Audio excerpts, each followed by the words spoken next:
ज़िना से तौबा कैसे करें? आज जो कुछ मैं आपको बताने वाला हूं, आप एक एक बात को काफ़ी गौर से सुनें और उस पर अमल करने की पूरी पूरी कोशिश करें। नाज़रीन, आप जानते हैं कि गुनाह दो तरह के होते हैं, गुनाह सगीरा यानी छोटे गुनाह, गुनाह कबीरा यानी बड़े गुनाह। गुनाह सगीरा कई तरह से माफ़ हो जाते हैं, जैसे हम कोई नेक अमल करते हैं, अल्लाह ताला की इबादत करते हैं, वज़ू बनाते हैं तो वो गुनाह झड़ जाते हैं, दरूद पाक पढ़ते हैं, कुरान पाक की तिलावत करते हैं, किसी गरीब की मदद करते हैं, तो इससे क्या होता है, गुनाह सगीरा माफ़ होते रहते हैं, ख़त्म होते रहते हैं। लेकिन गुनाह कबीरा जो होते हैं, जैसे ज़िना करना, चोरी करना, माँ बाप को सताना, उन पे जुल्म करना, ये सारे गुनाह कबीरा है।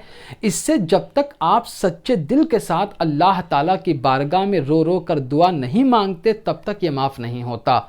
अब अगर किसी से ज़िना हो गया, तो सबसे पहली चीज़ तो ये कि उसको अल्लाह तबारक व ताला की बारगाह में सच्ची तौबा करना चाहिए और आइंदा कभी ज़िना तो छोड़िए, बल्कि वो चीज़ें जो उस तरफ ले जाने वाली हैं, जिसे दवाई ज़िना कहा जाता है, कि वो चीज़ें जो उस गुनाह की तरफ ले जाएंगी, उसकी तरफ भी निगाह उठा कर ना देखे और सच्चे दिल से अपनी गलती पर शर्मिंदा हो, क्योंकि हदीस पाक में है अन्नदामतो तौबतुन, यानी अगर कोई अपनी ख़ता पर, अपनी गलती पर, कोई सी भी गलती हो, गुनाह सगीरा और कबीरा हो, अगर वो शर्मिंदा है सच्चे दिल से, तो वही उसकी तौबा है। तो सबसे पहली चीज़ कि आपको शर्मिंदगी हो कि मुझसे इतना बड़ा गुनाह हो गया। उसके बाद आप अल्लाह तबारक व ताला की बारगाह में सच्ची तौबा करें। सच्ची तौबा का यही मतलब होता है कि दोबारा उस चीज़ के बारे में सोचना भी नहीं, उस गुनाह से नफ़रत हो जाए, घिन हो जाए, उसका नाम सुनते ही आपके दिल में बेजारी हो जाए। एक तो ये चीज़ है। दूसरी चीज़ आप ये करें कि जैसा कि अल्लाह तबारक व ताला कुरान में फरमाता है, वइज़ ज़लमू अनफुसहुम, इसका मफ़हूम है आयत करीमा कि जब बंदा अपने आप पर जुल्म कर ले, अल्लाह ताला फरमाता है कि जब तुम अपने जानों पर जुल्म कर लो तो हुजूर की बारगाह में जाओ, वो तुम्हारे लिए सिफारिश करेंगे, अल्लाह तबारक व ताला तुम्हारी मग़फ़िरत फरमा देगा। तो अगर आप मदीना शरीफ में रहते हैं तो सुबहान अल्लाह, आप मदीना शरीफ में सरकार की बारगाह में जाएं, वहाँ दुआ करें उनके वसीले से सरकार के।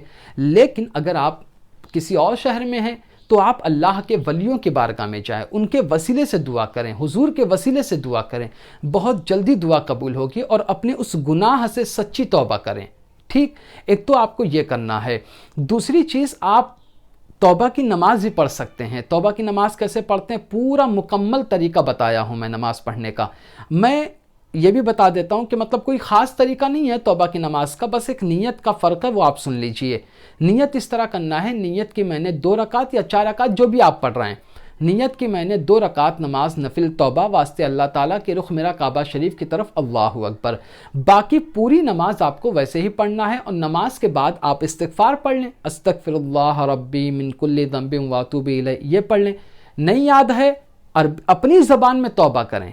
ठीक है, जो आपकी मादुरी ज़बान है, बंगाली, गुजराती, कोई भी ज़बान है, आप उस ज़बान में तौबा करें और दिल से तौबा करें। ज़बान से रटी हुई तौबा ना करें, दिल की जो आवाज़ होती है ना, वो ज़बान पे आती है, उसी को दुआ कहा जाता है। तो इस तरह आप तौबा करें। ठीक है, कभी भी उस गुनाह की तरफ आँख उठा कर ना देखें, एक चीज़।